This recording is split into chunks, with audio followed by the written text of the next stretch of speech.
Pour la montagne Tara, le directeur de la Fédération européenne pour la protection de la nature et des parcs nationaux, Atkin Clark, a dit que c'est ainsi qu'il imaginait le paradis.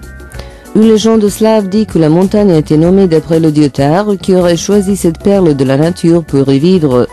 Dans l'est de la Serbie, à la frontière même avec la Bosnie-Herzégovine, sous de denses forêts de conifères et d'arbres à feuillage caduc, clairsemés de prés et de pâturages sur une superficie de 20 000 hectares, s'étend un précieux don de la nature. Ce royaume de nature intacte est le parc national Tara, dans lequel une place d'honneur est occupée par la grande et svelte reine des conifères endémiques d'Europe, l'épicéa de Serbie ou Picea omerica. Ce relique du tertiaire et espèce endémique est-illyrien, limité au territoire de Serbie occidentale, a été découvert et décrit par la science par le père de la botanique serbe Josip Pančić.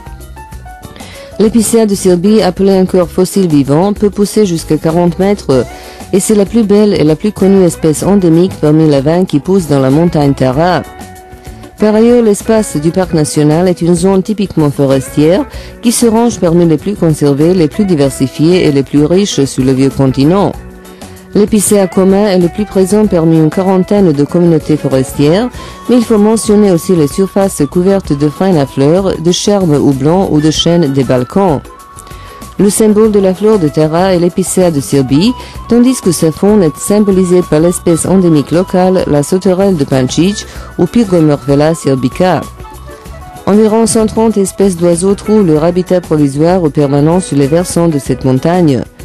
Le plus haut sommet, à 1591 mètres d'altitude, est quasi-aride, le plus souvent survolé par l'aigle royal et par le faucon. Néanmoins, le plus important symbole du monde animal à Tara est l'ours.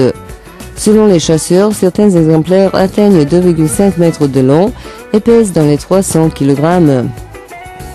Tara a été proclamé parc national il y a un quart de siècle, non seulement en raison de sa flore et de sa faune unique, mais aussi comme un espace qui porte les traces matérielles des temps passés, depuis la préhistoire, en passant par l'Antiquité jusqu'à l'époque byzantine.